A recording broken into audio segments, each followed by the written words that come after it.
All right. So good afternoon and welcome. Happy Sunday, everyone. We are so thankful that you're able to join us on this beautiful Sunday afternoon. We are so blessed on so many levels.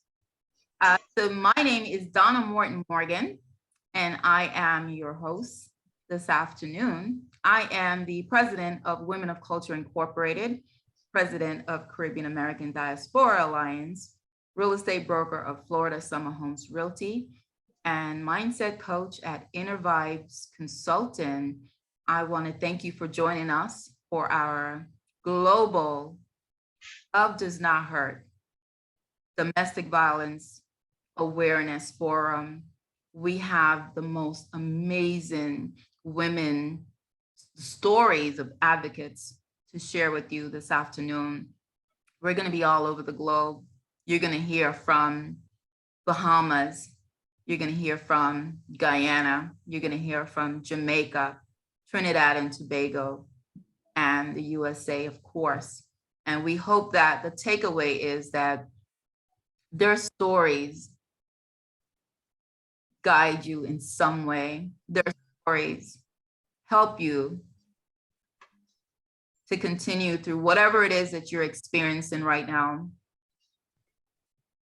to make a decision of wherever you're at, so you can understand that love does not hurt.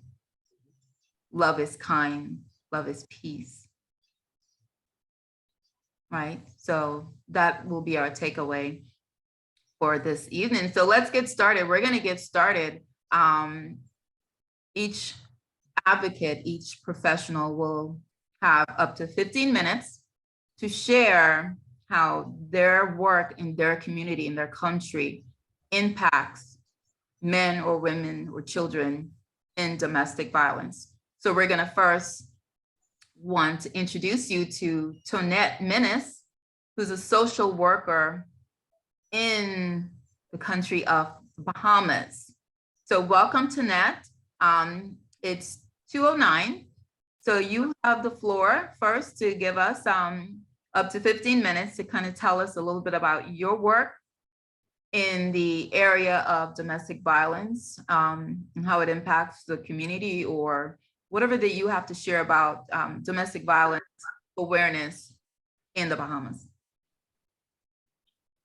Okay, so thank you so much for this opportunity to share.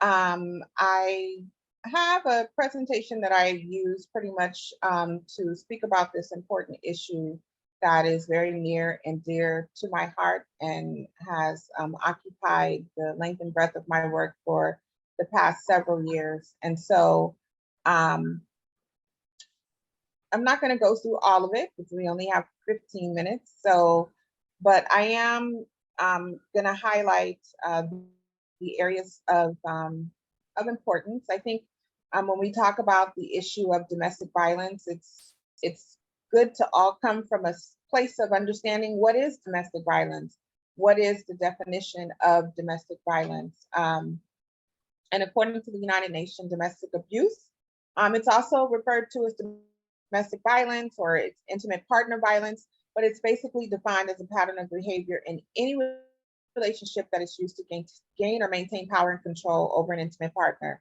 And it's physical, sexual, emotional, economic, or psychological actions or threats of actions that influence another person. And that includes behaviors that frighten, intimidate, terrorize, manipulate, hurt, humiliate, blame, injure, or wound someone. And that sort of encompasses really the work that I've done with victims over the years. And I'll talk a little bit more about specific trends that I've experienced in terms of ways in which survivors or those experiencing domestic violence have been victimized and have had challenges with the system, and have some overcome those challenges as well. For those of you who aren't familiar with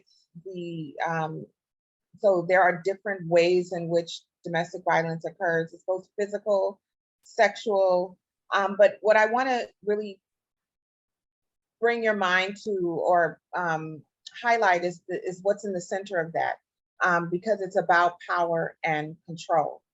And many times when we're having this conversation, especially here locally, because right now one of the hot topics locally is the fact that marital rape is not a thing. It is not against the law here in the Bahamas. So if you rape your spouse in the Bahamas, there is no legal recourse for you. So there is no legal definition for rape in a marriage. And what happens when we are discussing this issue is it gets sort of dumbed down to the, oh, what if a wife isn't in the mood and she decides that she doesn't want to have sex with her husband? And it really, what I try to elevate the consciousness and elevate the awareness that it's really not about that. That is the most elementary of issues when it comes to this issue of sexual violence. And it's really about power and control. And in any domestic violence situation, that is what it boils down to, an individual's desire and their goal of exerting their power over another person and controlling that other person through their whatever means that they could use. And if that's through threats, intimidation, emotional abuse. Here we see it a lot with partners who come from another country. And so they are reliant upon their other partner for their legal immigration documentation. And so that's a method in which control is being used, that, you know, if you don't do this or that, I'm not going to sign off on your spousal permit, or I'm going to report you to immigration. I'm going to tell them that you're here illegally or try to get you deported. And it becomes even more complicated when those individuals have children. So that issue is even more compound, where people ask, well, why does she stay? Or why does he stay? Or whatever the case may be. Well, it's not just a matter of leaving. When you have children and you know that you can't just leave a country with someone's children who is a citizen of that country and you are not. So those are things that we may not even think about in this issue of what to do to help victims and ways in which we can advocate for them. And so we may also be familiar with the cycle of violence. So there is a cycle of violence. There's this tension where you have the individual who is, you know, sort of walking on eggshells and not sure what to say, trying not to set off the person, and trying, you know, just sort of tiptoe around, and eventually they will say something, and it really isn't any rhyme or reason, right? So they say something, violence ensues, and then there's the honeymoon period. There's a poem called "I Received Flowers Today," and it goes through the telling of a victim of domestic violence who talks about how she gets flowers every day and every incident, but the last set of flowers she gets are laid on her grave. And so it really talks about how this cycle continues, and unless it's broken up or unless there's help getting that, it can be detrimental and life-threatening to the victim in this case. And so we need to be aware of it, and we need to be aware of it because we need to know when is the prime time to help someone, and also help someone understand how this cycle presents in their life. So I remember working with a client one time, and she was like, but he's just so nice, you know, at times he can just be the best person ever. And that's who he really is. And that's who I got into this relationship with. That's the person who I really am seeking every time I go back, or every time he comes back with this story or whatever. And what we came to the realization through therapy and through counseling is that the person who he was the person who was abusive towards her and who was controlling with her. But he knew that in order to keep her to stay, he had to show glimpses of that individual that she wanted him to be. And she had to let go of, and she had to sort of bury that idea of who she thought he could be versus accepting the reality of who that individual really was to her. And that was someone who was detrimental to her health and safety and that of her children. And so helping people understand how this cycle of violence works, and what it means, and how it also impacts the decisions that some people may make in relationships is important. And so these are some of the reasons why victims may stay in relationship. They may stay due to fear. Financial independence is a big thing. many of the victims that I've worked with, they didn't work. And so when you say leave, it's like, okay, I'm leaving this relationship. You're going to get me to a place of safety. And then the question is, and then what? And so as we talk to organization and as we talk to advocates, we say we need to operate in the vein of and then what? Because we can get an individual to leave, we can empower them, we can encourage them. But once they step outside of that door, if there are no financial options for them, if there are no financial supports for them, 9 times out of 10, they're going to find themselves right back in that same situation because they don't have any other choice. Isolation is important. We know that one of the tools that a perpetrator may use is to isolate an individual from their friends, their family members, any sense of support that they may have. And they do so not just by keeping that individual away from their friends and family members, but they may go so far as to even intimidate those friends and family members so that they are also afraid. And so when they're afraid, then they're afraid to issue that help, or they're afraid to offer that place of refuge because they don't want that individual to come to their house to bring problems and to bring trouble. So there are a myriad of reasons why there may be that lack of family support. And then we talked about the cycle of abuse, and then you have children, and then that hope for change, that hope that person will be who it is that the victim wants them to be or believes that they can be, and that does not typically happen. And then there is an impact on the mental health. Now, there is a positive impact in that victims of domestic violence tend to be very resilient individuals. And so we use that as a tool to help propel them or to the next stage in their survival.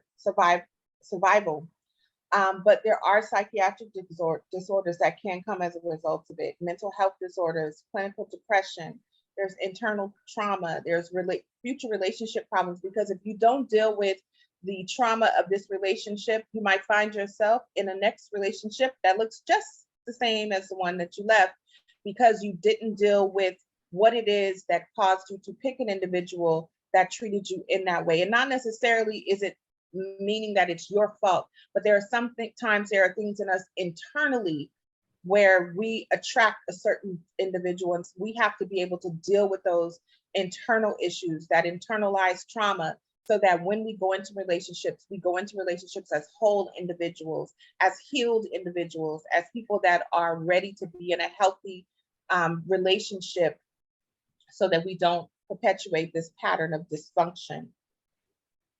And then there's the impact on your physical health, the rate of problems, the injuries, the traumatic brain injuries, unplanned pregnancies. I remember when I worked in the US, and this is even true here too, but I remember working in the US, I had a woman who was on her 12th child. And it wasn't that she wanted to continue to have children with this individual, but he would throw away her birth control pills. He would frighten her from, and he would watch her monthly cycle to make sure that there wasn't any change. It was just a lot because he did not want her to not have children or to even have a choice in that regard for her own body. And when she did leave, she was pregnant with her 13th child when she finally did leave. And she received a lot of help. I mean, obviously with 13 children, she received a lot of help. And thank God for that, because I don't think that she would have survived even the physical demands of having children back to back to back, in addition to, there being trauma that he did not stop abusing her when she was pregnant. So those are different impacts. And then there's impact on the children. You have children that, this learned behavior, this low performance at school. What's important to point out here is the psychosomatic problems. Many times as counselors, they may have children that come to the office a lot and say, oh, I have a tummy ache or I have a headache. And there's nothing really wrong with this child physically. They may have seen the nurse. You may, know that there isn't anything physically wrong, but that those are psychosomatic problems because that child is under so much stress, living in such a violent environment that is beginning to show up physically for the child. And so those are things that we really need to be looking out for.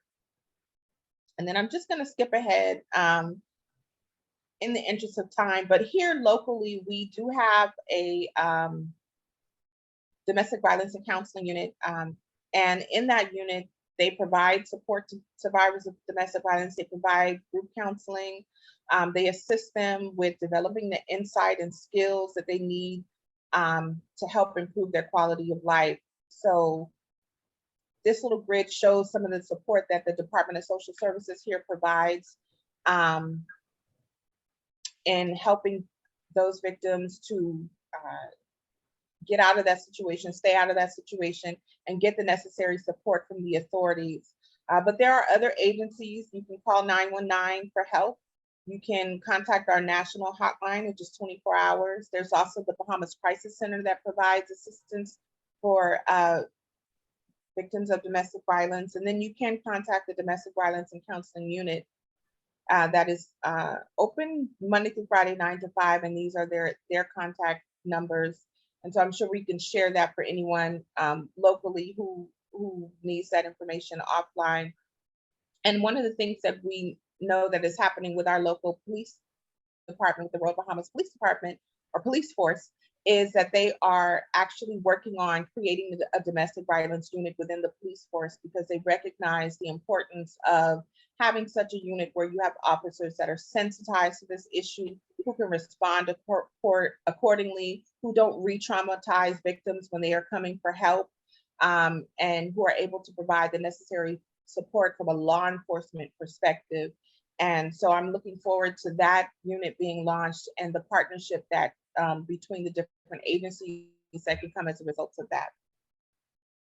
And I think that is my time. I think that is 15 minutes on the nose, but I do thank you for the opportunity to share about this issue.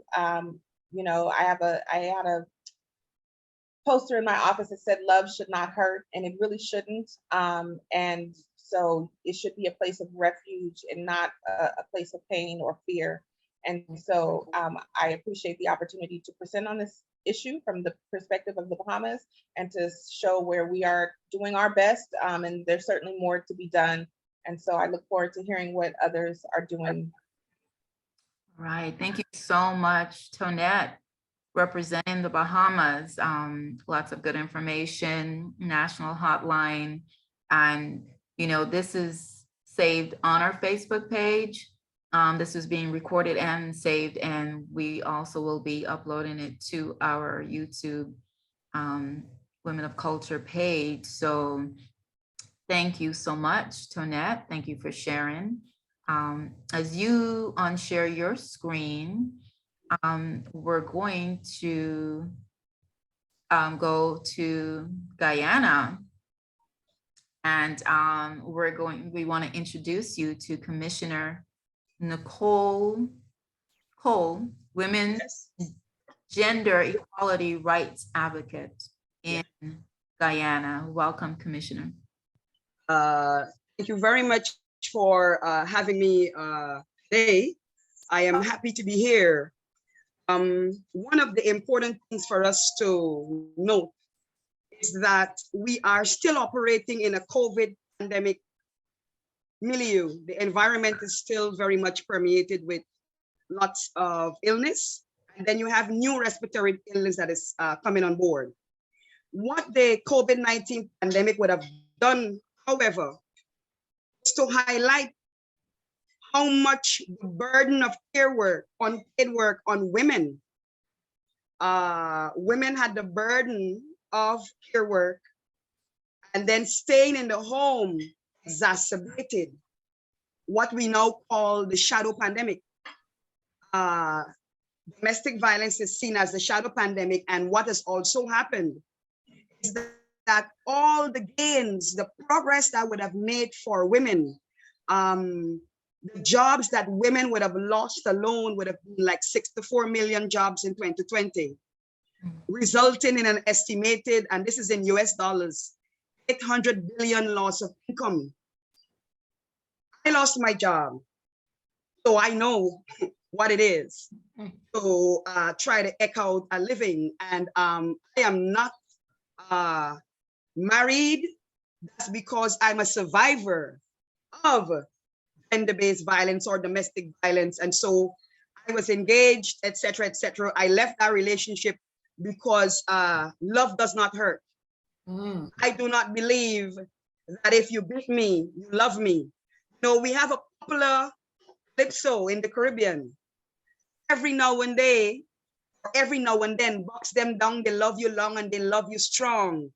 Bung up the eye and bruise up the knee, and then they love you eternally. It's a popular calypso. I do not subscribe to that. And in the Caribbean, or Caribbean, South America, Latin America, because I must remember where Guyana is located. We are in South America, even though the CARICOM Secretariat sits right here in my beautiful country, Guyana. We have a wonderful program that just came on board. And I want to highlight the importance of the Spotlight Initiative. I don't know if it's in the Bahamas, but I know Spotlight is in Jamaica. Yes. I know Spotlight is in Trinidad. I know Spotlight may be in Belize, but I am a current vice chair of the Civil Society National Reference Group here in Guyana. Spotlight Initiative, having been appointed in October 2020. What I want to say is that financing for this scourge remains key. That is because for women to be allowed an opportunity to actually rehabilitate, reintegrate, it will call for tremendous resources. And we would have heard our Bahamas colleague social worker. I'm a social worker by profession too. I give thanks for the work that we do, the thankless job service, but we continue to do it because we love what we do. You cannot be an effective social worker if you're not passionate from the heart. And what is critical and what is key, I said it in 2020, is for there to be family shelters. We have reached a point whereby we have to have somewhere that women and their children can run, because the violence has gotten, I would say, to the point of where we're calling it let's end femicide, unite to end femicide. And how it's happening, we've seen the rolling back of rights. We never thought that we would have seen the rollback of Roe v. Wade in the United States of America. The world has gotten more violent. We are witnessing a war as we speak. Violence is a method by which men and some women use. It's a message of control and dominance. Mm-hmm. If you do not change, or you do not ascribe, or you want to agree with what I do, then I'll force you. So it's a weapon of bullyism. So when violence is used, it's to make you comply. It's to beat up on you and to show you that I have the power to make you do what I want to do. This is why rape is so heinous. And here in Guyana, we do have a scourge with rape. And the rape scourge here, me, has reached the point whereby we have got to have a sexual offenses registry. We need to have the registry for the child sex offenders, because even though we have the forensic interviewing, it does not work for children who are young as 3. The child may call the name of who abused him or her. Come on, we know that children are not going to lie. The child is the purest form of humanity. We, the adults, corrupt them and teach them how to lie. That's how they lie. So when a 3-year-old calls the name of their abuser and says to them, says to the police and to us as social workers, this is who touched us, we've got to believe them. We've got to want to ensure that they get justice.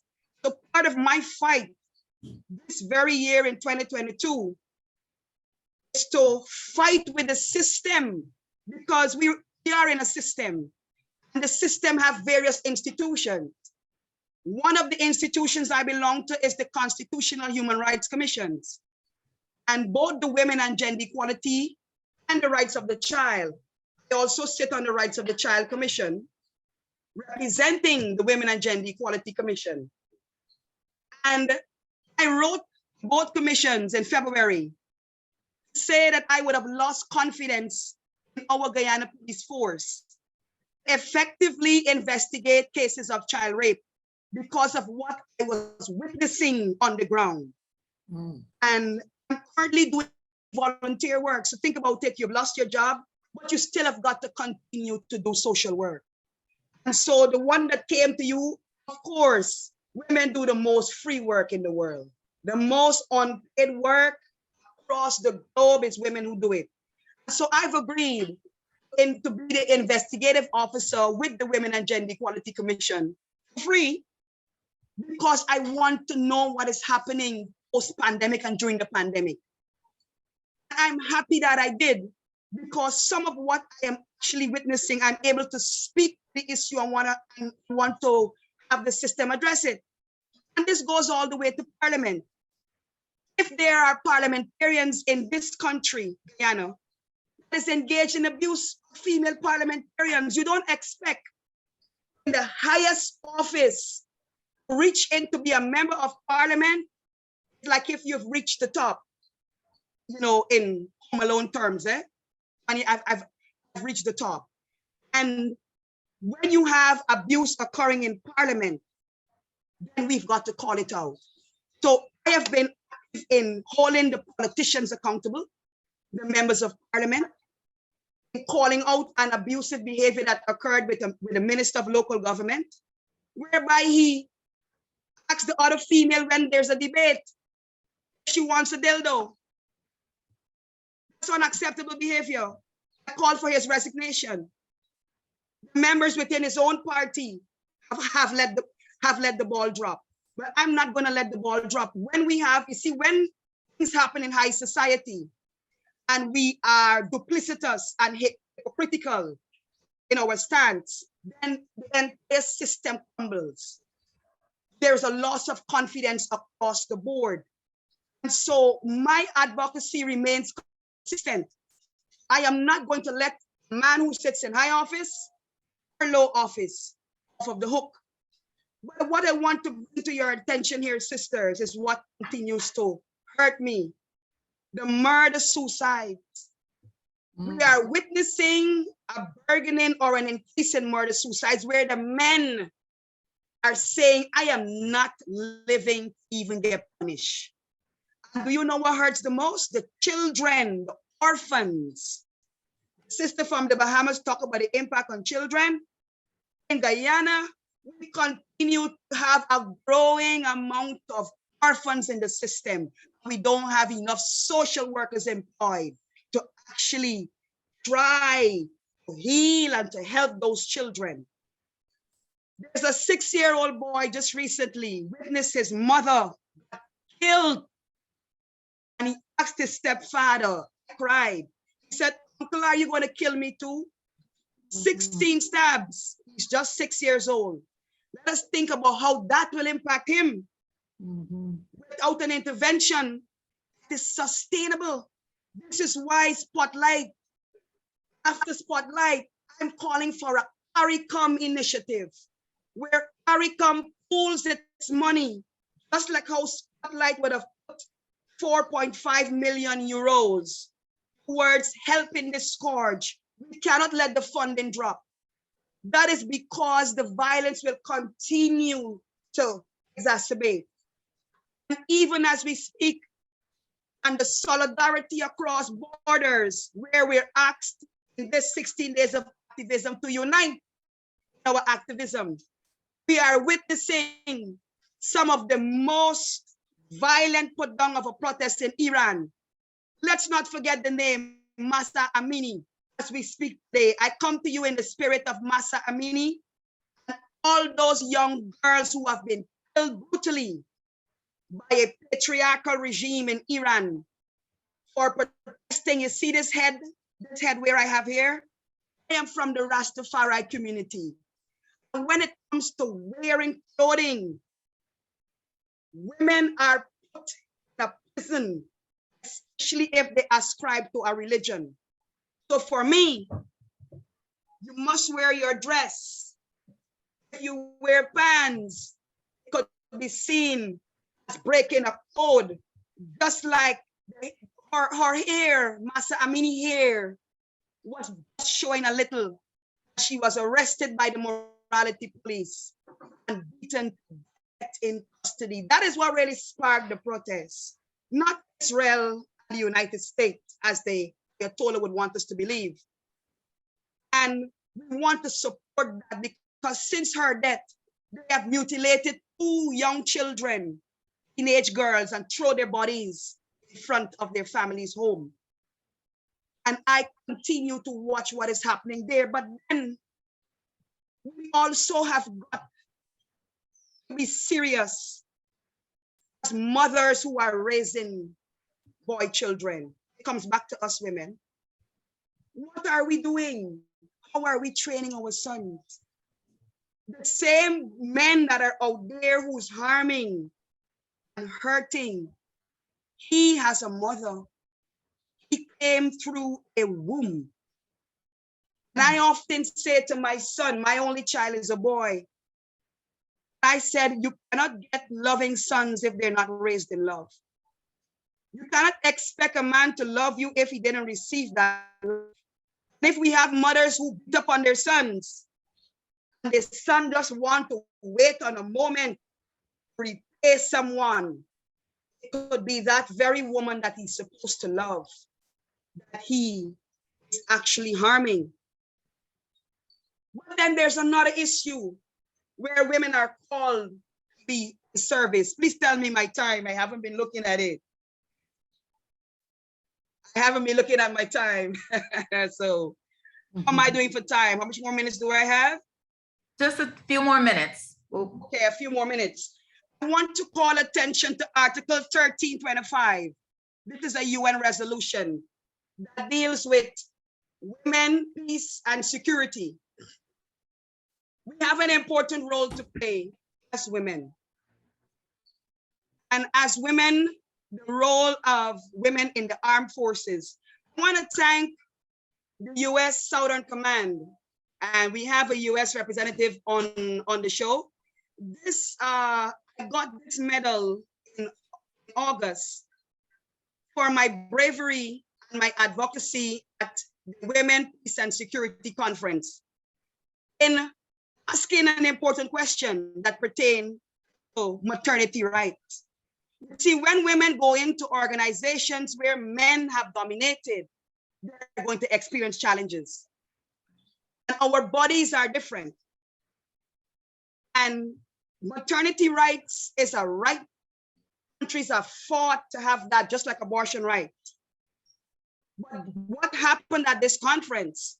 My question that I asked to our Guyana Defense Force brought out the point that there was violation here in the Guyana Defense Force of women's right to their maternity leave. That is something that the commission must take up because that's why we are constituted. We are constituted to uphold the supreme law. And here is it, I want to thank Jamaica, the Chief of Staff of the Jamaica Defense Force, the first woman to ever command Rear Admiral Tonette Remes Gorman, sorry, Rear Admiral Antoinette Remes Gorman, for her medal, for her coin.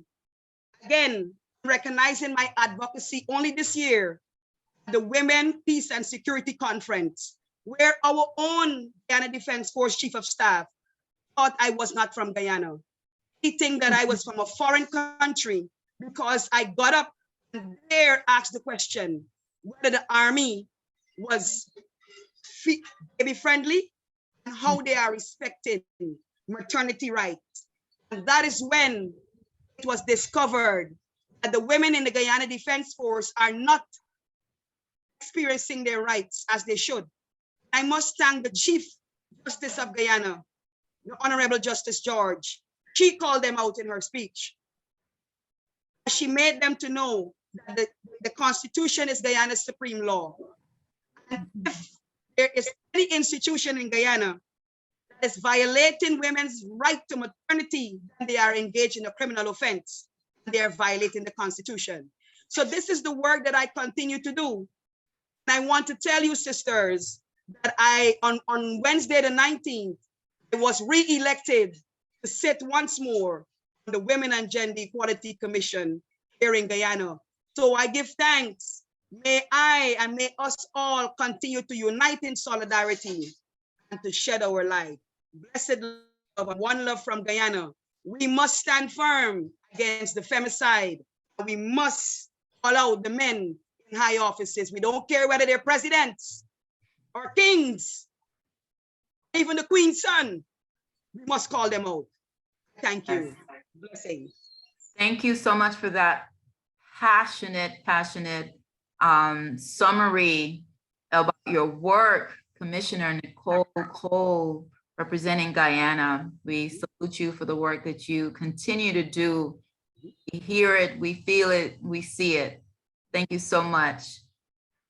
Next, everyone, we're gonna move on. We're touring South America, Caribbean, USA today. So we're moving on to Joyce Hewett of Woman Inc., representing Jamaica. Joyce, welcome and thank you. Share with us your. Thank you. And I'm just looking to share my screen here. If I can get it correctly. Just one sec for me. Sure. You just hit the green share button, Joyce? Yeah. And you do? I just opened it. Yeah, I opened the PowerPoint. Yeah. No, you have to first share. You have to click share on the green button. Okay, right. Okay, got it. And let me find it now. Culture. So it would be the share button in. Yes, I've got it. I think I've got it. Yes. Are you seeing it on the screen now? No. So first what you do is you see in the middle of the Zoom. Yes. You have to hit that button, share. Yeah. And then you go to your PowerPoint. Right. So Okay. it hasn't notified me that you. But you can practice that. Oh. Or go again. Is there anyone there to help you with that? No. Wait, I should have just hit the share and then I didn't have to open it. Is that right? What you have to do is the green button that it's in the. Yes, I did that. Let me just The try it PowerPoint again. does need to be open though. You need to have your PowerPoint open. Okay, I did. And I hit the share. But are you hitting the share? I'm seeing it on my screen. Are you hitting the share in the Zoom first? Yes. I'm gonna try it again. There you go. Ah, okay. It says you started. Now just go to your PowerPoint. Okay. Okay. But we're now not I'm seeing it now? There you go. Great. Okay. Thank you. And I just need to say, first and foremost, that it is just so wonderful to have had the lovely introduction from my colleague in the Bahamas and certainly the follow-up from Guyana, because what it does, it shows how much we are doing, but how much still needs to be done. There is so much work with regard to understanding domestic violence. And for me and the organization that I represent, which is Woman Inc. and formerly known as Woman Incorporated, is that we address it particularly as it is a crime against women. And needless to say, like all others have already said before me, the crime not only is against women, but it affects all of us. It affects the children in particular, as already pointed out, and certainly even it affects the men as well. And a lot of times we leave that part of the equation out of it, but we must address that as well. So when we're talking about domestic violence as Woman Inc., we need to look first at what we are. We're a nonprofit charitable organization, and we were created in 1984. And this was during the time of what we call the worldwide women's movement, whereby everything was beginning to focus on the needs of women. Still, of course, we have, again, such a long way to go. But the common objective of Woman Inc. is to promote the welfare of women, and the primary purpose was to create not only crisis centers, but also we needed to create shelters, so that the whole aspect of Woman Inc. and the work of Woman Inc. is about the care of a crisis center as well as shelter services. We were able to rely, and still do, for volunteers. And without the volunteers, and these are what I call the unsung heroes, the fact that we started so many years ago, 38 now, and the fact that we have had volunteers all the way through who help us, particularly on the 24-hour hotline. And without that cadre of volunteers that changes over time, of course, and we always train them before they are released to go onto the hotline. But the fact that without them, there would be no such thing as 24-hour response. And that is a critical aspect of the work of Woman Inc. When we talk about the Crisis Center, we were launched in 1985.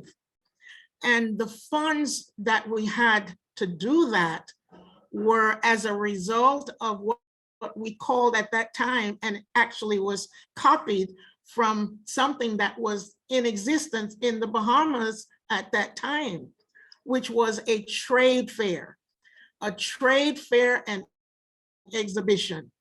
And out of that trade fair that was first launched for Jamaica, we were able to open the first crisis center that still, until about a year ago, was the only such service of its kind in the entire Jamaica. Can you imagine? But that's the nature of the beast, as I would say. Then, after we launched the Crisis Center, we were able to go, number one, we'd need to talk about the whole essence of why we have clients and what we look at. One of the key things was we look at similarities, for example, and even when we hear the talk from Guyana, from Bahamas, we know that we have similarities even in terms of culture, in terms of traditional, historical, but at the same time, there are so many differences. And depending on the ethnic influence, sometimes it's the religious mores, sometimes it's the other societal norms that have come into play. And the one thing that we know that everyone shares who comes before us is that there's that common behavior that we refer to as domestic violence. sadly enough.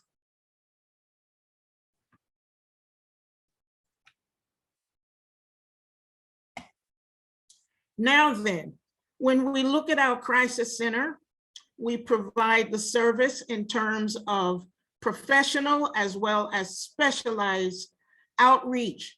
And it is for women. And we do admit that on occasions, we do have men who will call and say that they're having a difficult time, and we listen to them as well. But what we normally know is that they're experiencing the matters of not just rape, incest, but commonly domestic violence. And that is where we have begun to lean all of our efforts over the years. Even though we still will address the other forms of abuse, we know that the key element has been domestic violence and continues to be. The fact that we reach out to assist the women in working towards what we call self-empowerment. I don't really often like that term, but that's the term that is most commonly used. And it is to help them gain the necessary insights into their particular crisis. I think both of our guests really said that, every situation is different. And when we hear the stories, we know that every story has its own twist. And when we train our hotline volunteers, we let them know that even though they think they've heard it again and again and again, they will hear something that is different, because every situation has its own unique difficulties. And then we have the crisis shelter, which we were able to open about 2 years after we did the crisis center. And with the shelter, it functions as a temporary emergency residence. And that is most important, and we'll come back to that a little bit, whereby we look at where do women go? My colleague from Bahamas said, what then happens? Now what? Both of these situations are the things that women stay. Women will stay. And what we have found out is that even when you have taken a woman in and her children, and you've taken her on an emergency temporary residence. And what was the word of my colleague? And then what? Then what? And sure enough, we have discovered that all too often, even though it is temporary, it is emergency, what then? We then discovered, and this is only something that we were able to act upon about 2 years ago now. And that is that the women, no matter how long they stay, because sometimes we've had to keep them for months on end. But then in the end, where do they go? They go back to the abusive situation. Why do they go back to the abusive situation? For all of the reasons that my colleagues have stated, and mainly because they have nowhere else to go. There's also an aspect of emotional codependency that needs to be taken into consideration when we're looking at domestic violence situations and why women don't go. We had a thing called we had a worldwide, well, it wasn't a worldwide, it was actually a region-wide training for the police some years ago. And one of the things that it taught us was that there's a variety of reasons why women don't leave.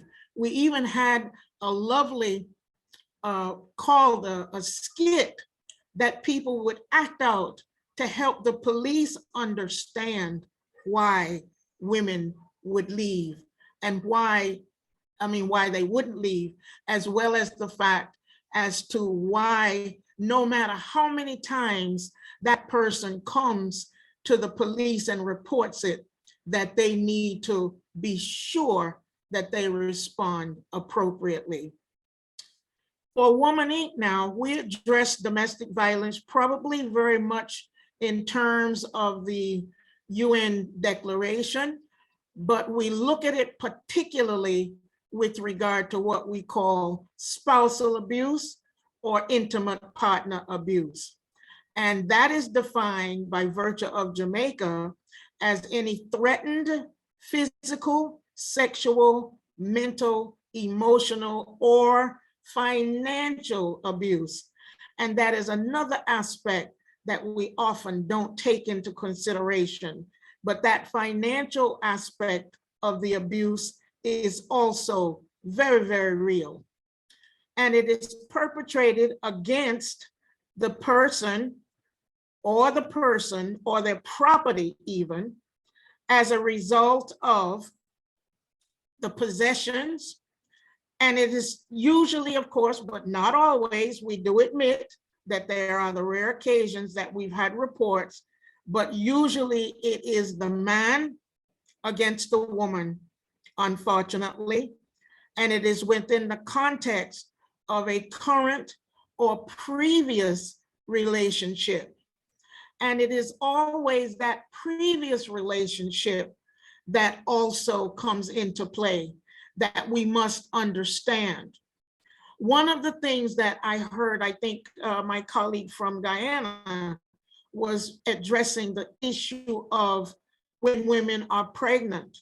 And I can't remember, there was one woman I think I heard that had had the 12th child. And one of the things that we need to understand that we have learned over time is that there are 2 times in a woman's life when she is most vulnerable for vicious attack and even death. One is when she is pregnant, and the other one is when she tries to leave. So that all too often, it is that previous relationship where the woman has actually left and she is stalked and set upon and oftentimes murdered. And we've had the cases across the region, and certainly Jamaica is no different. So that is one of the key things that I think is important to understand.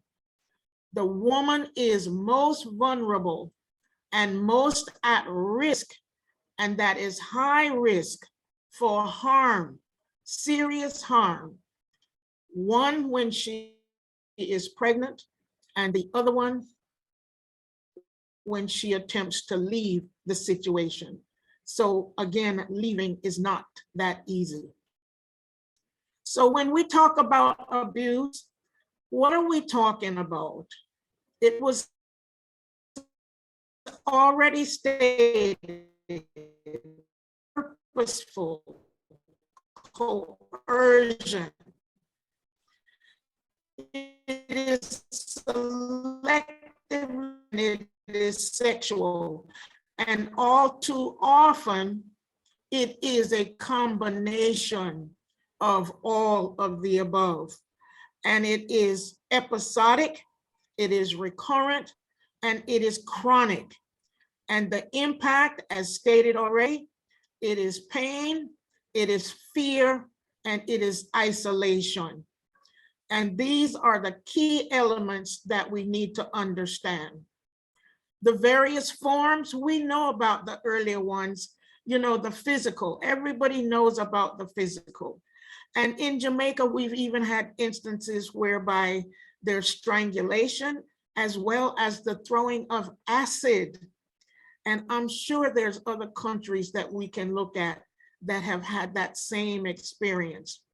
But again, it is sexual, it is coerced sex, and it is through the threats and hurtful sex, and it is rape. I heard my colleague mention that in the Bahamas, there is no law with regard to marital rape. However, in Jamaica, we had a law and we had a Sexual Offenses Act, which was from 2009. And we fought and we fought and we fought very hard through the Joint Select Committee as one of our key elements that we do. And then when it finally came to pass, what happened? There was so many conditions attached that it is not anything that anyone is going to pursue with regard to charges. So we are now looking for the review and to remove the conditions that speak to marital rape. It is rape, and that is it. And it is forceful sex, it is coercive sex, and it is not anything that is to do with love. It is about power and control. Then we have the psychological, which, you know, oftentimes people say, well, how am I going to identify it? Trust me, when you see the persons who are traumatized, who have been isolated, who have been verbally just abused, and they are living in fear, you will know. You know. When it is before you, you know. Then there's the economic control. When we're talking about the economic, it is the withholding of funds, it is controlling the access to healthcare, and it is to promote one thing, dependency. It is to create that dependency, and it goes on and on and on. I was glad to hear the reference to COVID and the impact of COVID. One of the things that we have learned over time is that oftentimes a woman would call and say to the person who's at the other end of the line, please call me back. I have no credit. I have no credit on the phone. So then with COVID, the question became, why then are we not hearing all of these calls that we hear is happening from so many other countries? And it's only a guess, we're still guessing, but one of the things certainly would be, if you have no credit during normal times, how are you going to have any credit when there is no work, when you are totally isolated as well, and the abuser is probably also home with you, probably even has taken your phone? So that the whole thing about just the COVID impact and why we are not able to really see the numbers, we need to give some expression to the fact of what the reality is for women who are undergoing all these different forms. Joyce, your audio is actually phasing out. Joyce, I'm not sure if you're hearing us, but we're losing your Wi-Fi presence. Yeah, I think Joyce is frozen, but thank you so much. Yes, but in interest of time, let's wrap up. Joyce, if you can just tell us how to find your organization if you're able to. So we just lost Joyce. So I'm sure she'll come back in and then we can hear from how we can find her organization in Jamaica, Woman Inc. In the interest of time, we're gonna move right on to Trinidad and Tobago, and we're gonna hear from Onika Mars of Women of Substance. Welcome, Onika. Hi, good afternoon, everyone. Thank you so much, Donna. Thank you so much to the powerful ladies who have presented before. Thank you for the opportunity to share about Women of Substance and what we do. So who am I? Who is Women of Substance and what do we do? I am Onika Mars, CEO and founder of Women of Substance, nonprofit organization. I am a mother, a friend, and a daughter.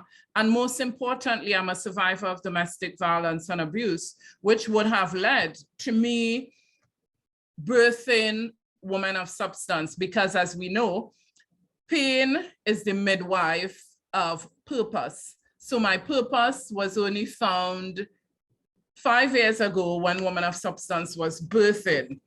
I am grateful to God for the opportunity to be alive. Because what I want to share is a bit of my story, and one part that I always remember. And you know, when people ask me my why, I share this with them. Yes, this is a thankless job, as you know, the woman before mentioned. And there are times that I know I said, you know what? I am tired. I'm a single parent. I have my 2 boys to take care of. And sometimes you feel as though there's no gratitude. But this reminds me of my why. When 2 o'clock one morning, my children's father came in and he said, this is it. And I said, okay, I am happy that he recognized that the relationship just cannot work. And I said to him, okay, it's okay, I will make arrangements for you to come see the boys, because at that time we lived together in my home. And when I said that to him, he said, visit the boys, arrangements to visit the boys. Now it is 2 o'clock in the morning. And I am like, yeah, I mean, I won't stop you from coming to see your sons. And he said to me, your parents are going to come and find your body parts scattered in this house. And when the police comes, they will not find me alive. So this is my why. When I think about the women who are victims of domestic violence and abuse, when I think about the women who have survived, and not only have they survived, but they are still ashamed to share their story because of the stigma that is attached to domestic violence and abuse. So Women of Substance was birthed out of that very thing that tried to harm me and destroy me. But I thank God that that morning I said to him, God, if you deliver me alive from this situation, I promise that I will serve you with everything within me. And because of that promise I made to God, he kept his end of the bargain and I am keeping mine. So I have made a commitment and dedicated my time to serving these women, because I recognize that service unto humanity is service unto God. So Women of Substance provides a support group, Sit and Chat with Onika Mars, and we invite victims and survivors to share their experiences in one safe space. So we share our experiences with each other, because as a victim, you often feel as though you are alone. Yeah. Out of the support group, Women of Substance nonprofit organization was birthed, because we recognized that we could only do so much if we are not a nonprofit organization. So we wanted to extend a bit. So we are governed by a board of directors, and we some of my board members have experienced domestic violence and abuse. So we have a clear understanding of what it means when the police calls us at midnight or at 11 p.m. or at 2 in the morning to assist a victim. We do not say, you know what, I am tired, or I am sleepy, or why is the police calling at this time? We understand because, you know what, we once called the police at that time. We once reached out for help. So hence the reason why we understand how sensitive of an issue this is. And this is not only an issue that affects Trinidad and Tobago, it is a global issue. Our faces may differ, but you know what? We are fighting for one common cause because we recognize from the conversation thus far that domestic violence and abuse is no respecter of persons. It doesn't say, you know what, you in Trinidad and Tobago, so then you would experience this. We have women globally who are experiencing this because domestic violence, like COVID-19, is no respecter of persons. So I am really grateful for the opportunity to share with you, share with our online audience about Women of Substance and what we do. Women of Substance was recently, as in 2019, granted a property to build the first shelter that is going to be constructed by a non-government organization in Tobago. Tobago is the smaller island of Trinidad and Tobago. We are a twin island state. We are at the smaller island, and presently, sadly, but true, we do not have a shelter for victims of domestic violence and abuse in our island. Sadly, what does that say? It speaks to the fact that our women and girls are not really prioritized. It speaks to the fact that nobody cares about where a woman would go. And we normally ask, why doesn't she just leave? Really?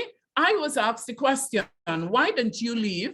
Of course, I had a good job. Of course, I had my own home. I had everything that every normal woman would desire. What didn't I have? I didn't have a peace of mind. I had a controller. I had an abuser, perpetrator of violence, who had an excellent job and who was well known in society. And because of this, I stayed because I was ashamed, because I thought, you know what would people say?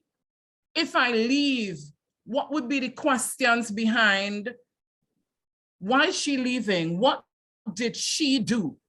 And these are the questions, these are the reality of what we face and what women face on a daily basis. So we continue to promote awareness about domestic violence and abuse. So in 2020, Women of Substance launched a Purple Bench initiative where we have started placing benches, concrete benches, and painting those benches purple with domestic violence messaging and contact information on those benches. And we are placing those benches in every community throughout Trinidad and Tobago because the objective is to let people know and have it registered at the forefront of their minds that, you know what, domestic violence and abuse does exist. You may not be directly affected, but you may know someone that have been affected in your community. So we want a permanent reminder on people's mind. So we've launched it in Tobago in 2020. And in 2021, it was launched in Trinidad because I am originally from Tobago, but experienced the abusive experience while living in Trinidad. So it was launched in Arima, Trinidad, which is the municipality in which I had the experience. So our intention is to make this regional and by extension, a global campaign. So look out for us, Bahamas, look out for us, Jamaica, look out for us, Guyana, look out for us, the US, because the Purple Bench initiative is coming your way. What we want to do is create that awareness. We want to continue the conversation, because what we want is a continuous conversation. We want to have these discussions not only during the month of October, not only during the month of November, during the 16 days of activism, but we want to have the conversation 24/7, 365, because as we speak, there is a woman, or there are several women who are experiencing domestic violence and abuse. For my advocacy work, I was granted a national award in 2019 from the highest office, the Office of the President of Trinidad and Tobago. Recently, I received, well, last year, I think it was, I received an international award for my advocacy work. And 2 weeks ago, I also received another award. And I say to people, it is not about the awards. I mean, I appreciate people recognizing the work we do, but what we want is people to understand that all hands need to be on deck. We still have situations where the police, we have victims going to the police in our country, and the police is saying to the victims, what do you all want me to do? If he didn't behave how he behaved, you would not have come forth. I sure you would have been experiencing it before. Really? In 2022? Are we serious? No, we are not. So then we must continue the advocacy work. We cannot stop. Yeah? Women of Substance can be found on Facebook at Women of Substance Tobago. We can be also found on our website, www.womenofsubstance.org.tt. I am not sure how much more time I have. I know it may be a few minutes. Yes, you've got about 2 or so minutes, so if you need All to. right. So as I wrap up, I want to say to you, the listening audience, if you know someone who is experiencing domestic violence and abuse, or if you are in an abusive relationship, reach out. Reach out to some trusted friend. Reach out to a trusted family member, because abuse thrives in silence. There's nothing for you to be ashamed of, because you are not the reason why you are experiencing what you're experiencing. The perpetrator is the one with the issue and must acknowledge that they have a problem and they need to seek help. Speak out, reach out to some trusted friend, as I mentioned, some organization like Women of Substance, like Women's Inc., like Miss Guyana, Miss Bahamas. Reach out to somebody, reach out to an organization so that we can discuss how we can offer you that support, right? So I want to thank you, Ms. Morton and Women of Culture Incorporated again for the opportunity to speak on an issue that we can speak about all day, all night, because we are so passionate about it. Thank you so much to our audience for spending the time with us. Thank you, thank you, thank you.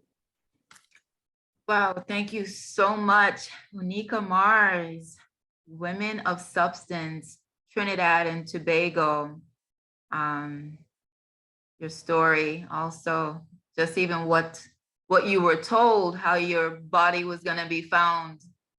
It's crazy, but you know, it's amazing how our mess become our message. And thank you for because you could have also kept quiet, but you continue to fight, you continue to share your personal experience to be a light in someone's darkness. So God bless you and thank you. So as our final speaker about domestic violence, we're gonna go to the US, and then we're going to have our speaker that's gonna talk about suicide, the link between suicide and trauma, and then we'll be done, everyone, so you can get back to your family. and friends on this beautiful Sunday afternoon. So welcome, Linda Props, Spiritual Crafts and Ink out of Orlando, Florida. Welcome, Linda. You're muted. Oh, sorry about that. Thank you, Donna. It was Linda Props, not Props. That's okay. It's a common mispronunciation. Yes, I am the owner and founder of Spiritual Crafting, which is a God-given purpose for what I have gone through and am currently going through. It's very new. I just launched a little bit in July.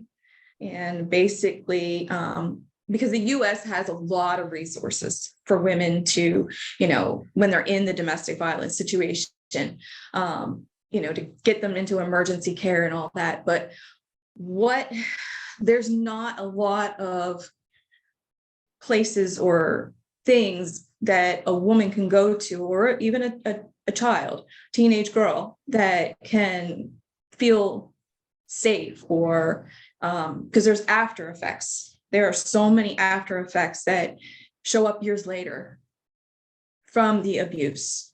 And what I found through some of my own healing is crafting.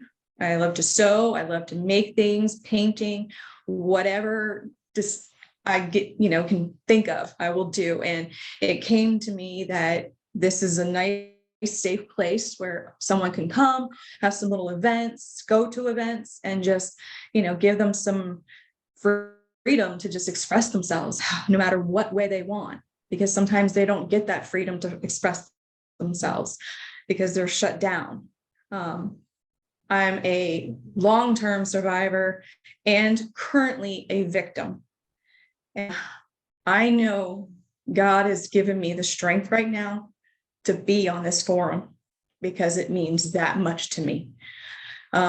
I've learned it's very generational, and we have to put a stand to stop that. It goes into my family. My mother was my first abuser physically, and I've been through all forms. There isn't something I haven't been through. So I can at least be a voice for these women that feel like they can't, because nobody is going to shut my voice down. I'm currently, my first ex-husband was my second abuser and the father of 3 of my children. My children are my pride and joy. I've been through a lot with that one. Now my second ex-husband, who I divorced in 2016, is currently stalking and harassing me and will not leave me alone. And I've made every attempt to communicate and tell him to stay away. So, and he has been trying to sabotage my business by not letting me do what I need to do. So I know that there's no way he's going to stop me, because this is God's will. This is not my will. This is God's will. And no matter what, I'm going to keep fighting, because I've been with our follow-up speaker, trauma to suicide. 8 years ago, I was there, that close to giving up, because I didn't have God in my life and the right people and the right resources. I have been through codependency classes. I've been through Al-Anon because my ex-husband is an alcoholic. I've learned and I've recovered from the first 2. And I know I'm going to overcome this as another piece to help women, as all the different tools that I've been learning and using. I mean, I'm going through complex PTSD right now, where not every day is a good day. Today is a good day for me. I went out and I went horseback riding because that's therapy. And for me, it gave me a little bit of confidence in myself, and to sit here and be able to speak and say, enough is enough. And yes, there are people who will judge you and say, well, why didn't you leave? If you've never been in it, then that's not something you ask a victim. That is the worst thing you can say. I know that there's family that have been questioning me about that. And it's hard because I've had to like step back and not be in relationship with them. There have been, you know, friends who have done the same thing. Well, until you've been in it, I can't even explain it to you. So my mission is to be able to have a place with my group and my organization, which is a nonprofit. I was granted that last month through our government, federal government, and thankfully, because I was so happy that God made everything happen on purpose, on time. Like he's never late. And just trying to just get a footing in being able to have somewhere for women to go to have a resource, give them the tools and say, okay, you know what? I've been through that. Try this. Maybe this might be what you need. You know, sounds like you got some codependency issues. I can't be the coach. I can't be the teacher, but I can guide you and tell you, hey, here's where you can go. You can go to a church. Here's some codependency classes. Here's Al-Anon groups, especially if you've been married to an alcoholic. 9 times out of 10, they are very abusive. And they don't even know it because their mind is sick. And that's what I'm dealing with. An alcoholic who is he's very sick and doesn't even realize what he's doing. Right. And so I just, you know, with everything that I've been through, I know that I am going to come out stronger and more confident in myself and be that for the women and teen girls that can't. Yes. I've been in those shoes where I was ashamed and I was afraid. And little by little, my voice is going to come through. And I thank you all for being here and listening. And I can be found at www.spiritualcrafting2022.org. And I'm also on Facebook a little bit. Thank you. Thank you, Linda. And, you know, we all believe that we meet for a reason or purpose. And thank you for joining. And I know even today wasn't easy for you, but you text me, you've been texting me like every day has been a struggle. And so even though you were divorced, it's 2016 and it's 2022, and that individual continues to show up and send you notices that he's still around. He's not threatening. Yeah. He's harassing, he's stalking, he's leaving me Right. gifts, all the normal stuff. And I've been told by 2 lawyers, yeah, that's exactly what you're dealing with post breakup abuse. Mm-hmm. And I'm taking every possible course to amicably solve it before it goes south. Because God doesn't want me to be aggressive. Love shouldn't hurt. Right. And he tries to steal your peace. Yes. By keeping you unrattled day and night. Yes. But I'm going to fight each day. Can I just say this? The police needs to be involved. There is no amicable solution. What he is doing is criminal, and this is where women must be serious. Or you got to get the police involved. My ex was in the army. He was in the army, and he gloated about how there's this type of protectionism. I saw it played out in court when I took him to court. I didn't leave it there. I went and launched a complaint on the magistrate. She was removed from the bench. I got no justice when I went to court. So you've got to take this serious. He can't be stalking you. In the I am. mighty USA, it's a crime. You It is. got to report that you can't play with him, ma'am. Your It life is is. important and you need peace. And he I needs to am. leave you alone and to respect your rights. I thank you. I am taking all the proper steps. Thank you. Wow. Thank you so much. Yes, I know, Linda, your security, all the different levels. But in the meantime, he definitely is trying to get you rattled. And as you speak your truth, you know, it's another level, and you become public. That's something else that is upsetting to him. So we want to thank you for your bravery for coming on, because I know it was probably easy to just say, hey, I can't make it. But If it was yesterday, then I would have. yeah. But like I said, writing gives me my grounding and my confidence, even if it's just for one day. Right. We appreciate you. Thank you so Thank you. much. And I'm so glad to meet every one of these women today. Yes, and you know, we will be working together also for women Yes. that are returning from not just domestic violence, but also women that are returning from incarceration. So we've got a long future ahead. Thank you, Linda. Yes. Ladies and gentlemen, our very last guest today is just going to touch base on the link between trauma and suicide. So let's welcome Alecia Darby, who is a social worker in Jamaica. Alecia, you're muted. There you go. Thank you. Good afternoon, everyone. Thank you very much, Miss Morton, for having me on. Thank you very much to all the other presenters. I sat here all afternoon and I'm wondering what aspect or how honest should I be in my presentation this afternoon. Let me start by telling you a bit of who I am.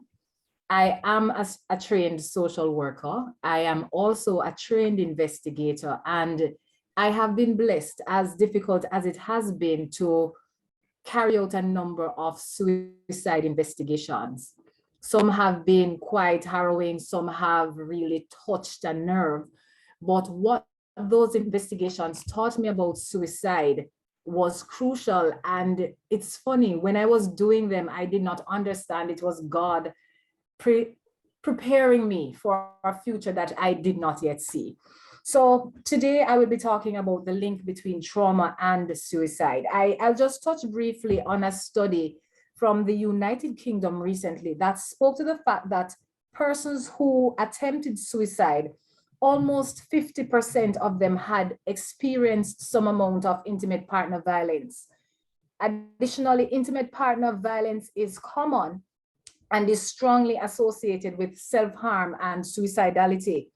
People presenting for services, and this is something for us in providing services to persons who present with trauma symptoms, we need to find out from them whether or not they had been experiencing or currently experiencing intimate partner violence. Another study from the World Health Organization spoke to the fact that women who experience physical or sexual violence were nearly 4 times more likely to attempt suicide than women without such experiences. Of course, the statistics show that women tend to attempt suicide a lot more than men. However, men tend to complete the action of taking their life.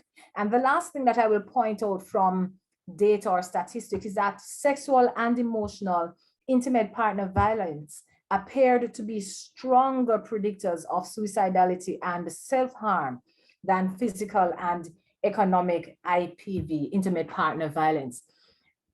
As I listened to the different presentations, I anticipate that at some point, each of the presenters would have been at a point, whether or not they identified it as such, where they felt as if this was a point at which I'm going to give up. And when I listened earlier to Ms. Mars's presentation, she sounded like a point that I was at one point in my life. I had experienced relationship where I was talking to somebody who was I mean, you'd never associate stuff like that. And I think what is dangerous in these situations is when the abuser is someone who cannot identify their behavior as being abusive. And so here you are experiencing a situation, and you as the woman, you're sitting there, and it's so easy for persons to say that we are emotional, that we're overreacting, that we are misinterpreting things. But the truth is, I think that God has blessed us with something that we just know. We just know when something is off. And so I will touch on some of the indicators, because I cannot say that I had experienced physical or sexual violence. I can't say that. But verbal abuse is a killer in more ways than one. The way you define yourself is based on what your abusers say about you. And I will say to persons honestly that up to a number of months this year, I would look in the mirror and I would see all forms of ugliness. And then one day, after going through a process of purging, and when I say purging, I mean that when God took over the process and started to purge me, I recognized one day I was at a crossroads. I could either go forward or I could either go backwards. When I looked behind me, it was not somewhere that I could return to. When I looked in front of me, I saw that it was going to be a painful process. And I decided that I was going to go forward.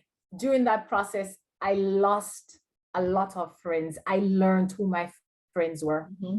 I thought that I had some of the best support systems ever until I started that process of purging. And then I recognized that hadn't I have that relationship with my creator, so that's another part of my identity. I am a believer in God. And had I not had that relationship with him, I couldn't be sitting here. There was a point last year when things had gotten so much for me. And I wasn't only dealing with myself, I was dealing with other family challenges. And one day it got so much for me. And I started walking in the morning. If you're a Jamaican, you would understand what Grandma's Zone is. I don't know if Grandma's Zone is available in other countries. And I thought of the rope.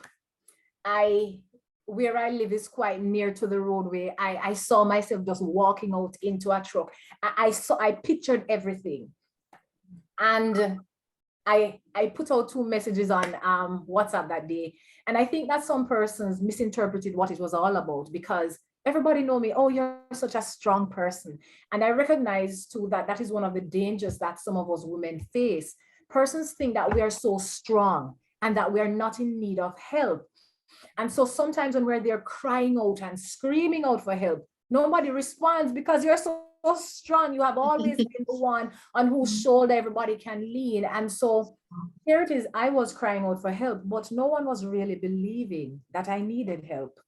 And thankfully that day, somebody called, a total stranger, and I just decided to just let it all out. And she allowed me to let it all out. And it was good letting it all out because I never knew her. She never knew me. And so I felt safe doing that. And at the end of the process, she prayed. After several months of purging, I can safely say that I am on the other side and that I can do this presentation without breaking today. I can smile, I can look in the mirror, and I can see a beautiful woman looking back at me. And I'm in a better place to not just help myself, but to help those who are dependent on me.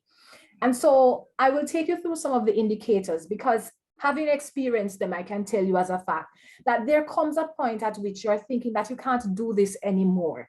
You're talking about wanting to die. And if you are a mother, I can't speak about being a father. If you're a mother and you have children, you're thinking, Lord, have mercy. If I were to die, what happens to my child? And so you pray those prayers that you cannot pray out in public, that only you and God can understand, right? And then you think that you're a burden to others. So even though you want that help and that intervention, you don't want to take up the phone and call anyone lest they think that you're coming again with some kind of drama. And I had to be very honest with myself, because I recalled situations in the past, maybe when persons had reached out to me, and maybe in my own self-righteousness, I thought they were coming with some kind of drama. I had to repent of that situation, because until you are there, you never know what someone else is going through. And so God provided me with some persons. I met our coach, and our intervention was going to exercise and running, and I thought that I was not the one who needed the intervention. I went with another person in mind, but then coach looked at me and recognized that I couldn't help that other person unless I got help first. And in the process of working on me indirectly, I recognized how badly broken I was. And so that process really helped me to forge a relationship. And he was one of those persons who, that if I called at midnight, as he said, my car key was always ready, because I know you might need me. So I did develop some wonderful relationships out of that process, persons who remain with me today. The other thing that I want persons to think about, thoughts on how to take one's life. Are you thinking about getting the means? Right? Most of us know how to do it, but are we taking it a step further? I need to now acquire the means by which to get it done. Do you feel that if you were to die, no one would miss you? Right? Because right now you're a burden. So if I were to die, I mean, it's just one service. But then what was good for me was that I had done sufficient studies on suicidality to know some of the religious implications. And so we know there's a cultural thing that if you die, nobody's going to want to bring you in a church. And so there's going to be that pain and stigma for my family to deal with and all of that. And so I really, it was a place of deep surrender, getting past those thoughts. There was the isolation. That is you isolating yourself and persons isolating you. I didn't recognize that I was on this path until I recognized that some of the persons who were in my support system initially, that they had disappeared. And so there was the isolation, there was the embarrassment. I mean, I knew who I was. I am brilliant. I am accomplished in my own way. I mean, I am me. I am Alecia Darby. So how could I actually tell somebody that I had experienced certain kinds of things? And that was another thing that really pushed me closer to the edge. So I did point out to you that one of the greatest issues is when the person who is doing the abuse does not see themselves as the abuser. And so what you will do, you will make excuses for that person, and you will internalize the blame rather than dealing with the issue head on. And so having touched on the indicators, there are some things that I would recommend that persons do. It's difficult. I am not speaking from the perspective that it was easy for me, but there comes a point at which you have to admit that something is happening to you. You have to admit it. Something is happening to me. I am at this place. This is how I feel. Accept what your truth is for that time. And then you have to decide whether or not this is a truth that I want to have hanging over my life forever. It's not an easy place to be. And I say this because I had social work to inform me. I had investigative knowledge to inform me. I had a Christian background to inform me. Not many persons are or were in the position that I am in. But this is something I can honestly say, you have to get to that place of admitting that I need help. And then you have to face it. You face it may mean that you need to reach out to a therapist. Face it might mean that you might need to reach out to an organization such as Women Inc. here in Jamaica, or Miss Mars's institution in Trinidad, or with you, Commissioner Cole in Guyana. That's the sort of facing it. And getting there is understanding too that there are going to be moments of embarrassment. There are going to be points at which people are going to ask that stupid question. Why don't you leave? Or how could you make this happen to you? You don't know it's happening to you until it happened. That's just the truth, right? Mm-hmm. And so absolutely. The other thing when you come to that point in your journey, as hard as it is, you either go forward or backward. I pray that you have the strength to move forward and that God provides you with the support system to go forward. And so this is where your support system is key. And you're going to have to do a dispassionate analysis. Now, it sounds like me I talk big things, but look at the people around you, real and true. Who has my back? Who is it that I can call at 2 a.m. in the morning when I'm at my lowest and they're going to answer the phone? Who is it that when they answer the phone, they're not going to make me feel worse than before I called? You have to know who those persons are. And you know the other thing you're going to have to do? You're going to have to turn off the phone when some people call you.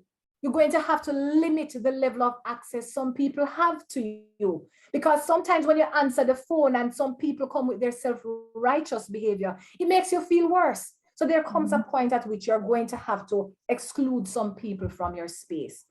Now, the last thing I will tell you about before telling you where some of the places that you can get help here in Jamaica is that I got to this place because I had a distorted view of myself.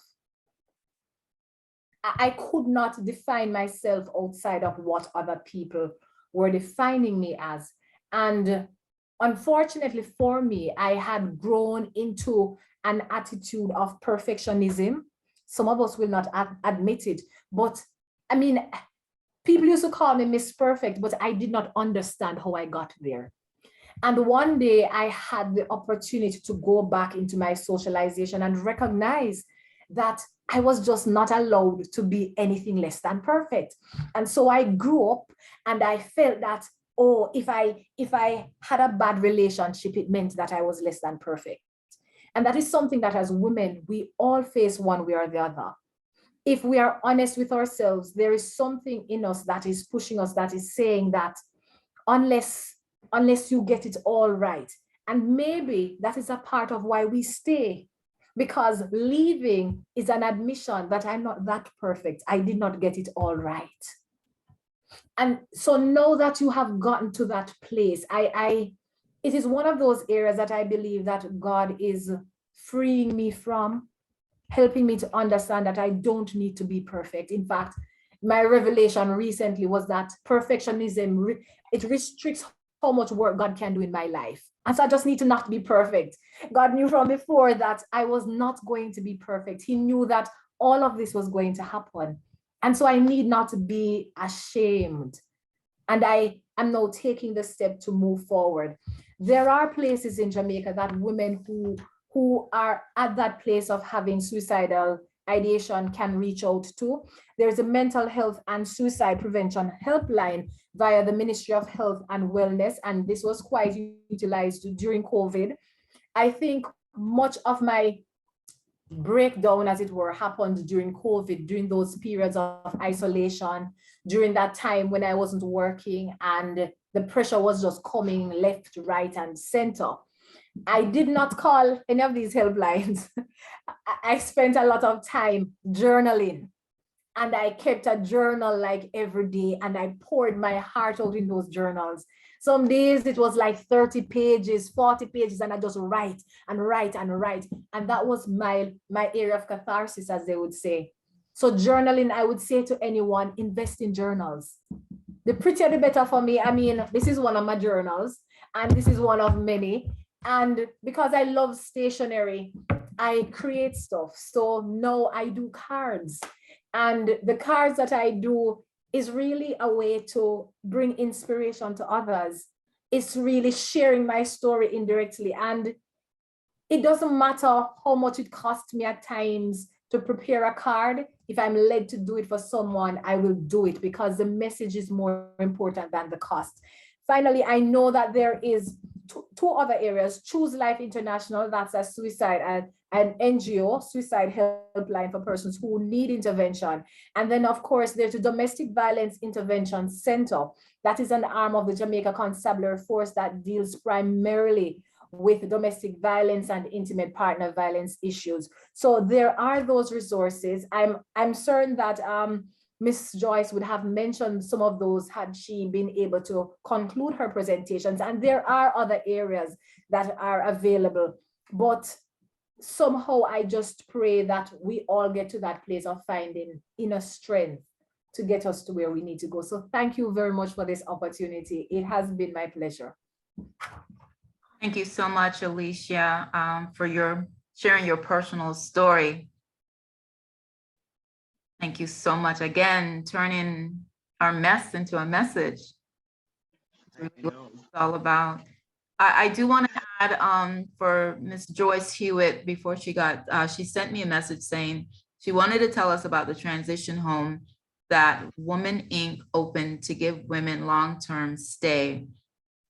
And it's something to be replicated throughout the region. So we want to just add that for her. I still want to thank you all for joining us. Donna? Topic. Hi, Donna. Yes. I would like to say hello. Hello, Jerome. Hello, my dear. Hello, ladies. This is a lady with a boy's name, Jerome. This evening, nice to meet you. This topic has been really informative this evening. And my concern, and for the advocacy agencies who are still here, my concern is for the young folks to get this information quickly, so that they can look out for this before it happens. Yes. Unfortunately, a number of us grew up in a culture, and the culture says it's okay to abuse women. Whether it is by your mouth, whether it is a child, a woman, a young lady growing up, and somebody say, oh, our breasts look nice, see, she's only like 12. And everybody big it up. Oh, yes, it's true, you know. So unfortunately, the youngsters, yes, the society has normalized the abuse.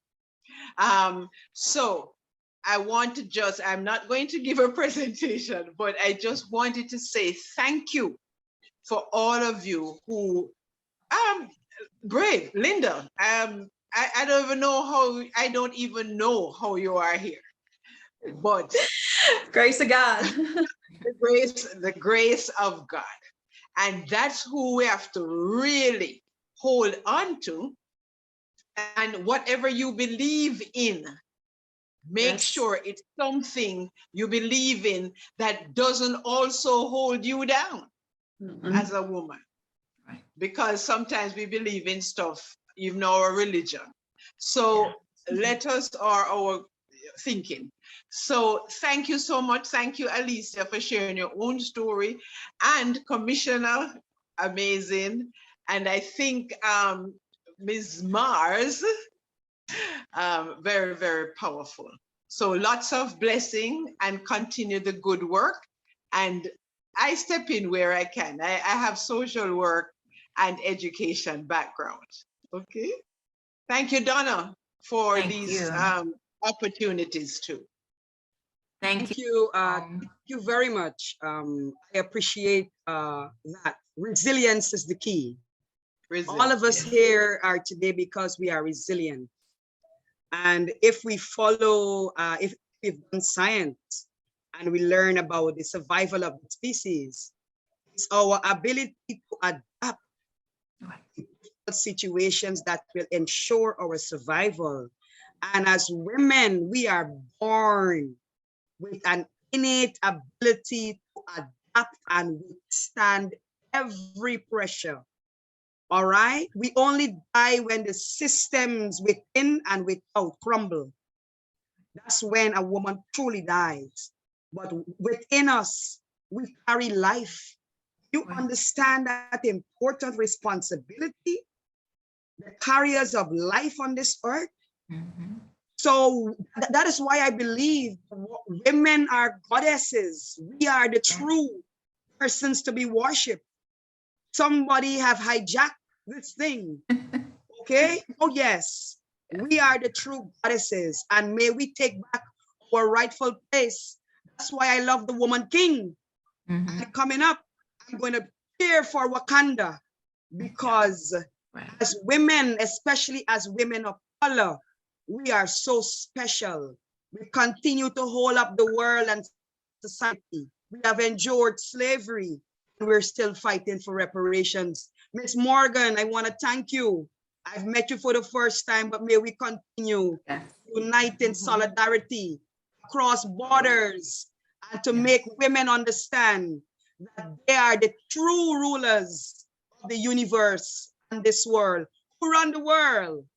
This Woo, girl. girls. I give thanks. I have one question, Donna, for Linda. Yes. Uh-huh. Linda, how are the boys dealing with this situation? Oh, I'm sorry, my boys, How my, are your boys? Yeah. my first ex-husband, I had 3 children. They're all adults. Oh, okay. The oldest I have a good relationship with, and he even recognized that I was going through some PTSD recently, and so I was able to at least talk to him and his wife. Unfortunately, my other 2 children are not speaking to me. Mm, And okay. it has a lot to do with the past and the trauma, and it's very difficult, but I know God's going to work that out as well. As well. Okay. Yes. Thank you so much. We'll pray for that too, Yes. because that's Yes. important. Yes. Yes, we will be wrapping our arms around Linda. Yep. She's Appreciate right that. here centrally with me, but as you see, look, so many countries that we represented today, just right here on this space on Zoom. So technology makes it easy to connect, and the love still shines through no matter what. So I just want to thank you all, because I know Sunday dinner is waiting for everyone. Thank you so much for sharing your stories and about your organization and your personal work, your personal mess, and how you've turned it around into a message to be a light and to share your goddess energy. So that's something that I always talk about, Commissioner Nicole, is our goddess energy, that we don't realize the power that we do have. So I'm blessed to be connected with you amazing women, you amazing souls, and may you continue to walk as a light and to light up the darkness wherever you go. So with that, I just want to say, God bless you. I do want to say part of the therapy that you can do for that after the healing, journaling that we mentioned, horseback riding, all these different things, spiritual crafting like Linda does, gratitude therapy, something that's so amazing, taking time to just be in the presence of God, of just saying thank you. If you don't know what else to say, just say thank you and just feel thank you, right? Forgiveness. Sometimes we've got to work on that forgiveness. Saying forgive whoever wronged me, forgive me and forgive my parents, give ancestors. We got to take it back. Forgive the father of our children, our spouse, whatever it is, but forgiving everyone around you. As women, we take on sexual energy from different partners. You got to do forgive me mentally, emotionally, financially, spiritually, sexually. We just got to work on that cleanse, not just detoxing the bodies, but we do have to learn that we have to detox the mind, body, and the soul. So I just want to say God bless you, and we love you. And until next time, we'll see you on the Women of Culture, Inc. Good night. God bless you too. And to those of us who are celebrating, it's Diwali in Guyana. So Yes, yes. Diwali. We're celebrating the Festival of Light. May Yes. light continue to shine all the right. time in our lives. Blessings and love. Blessing, love and Blessings, blessing. Lord. Thank you. We hope to see each other soon. Blessings. Blessings, everyone. Thank you again. God bless you all.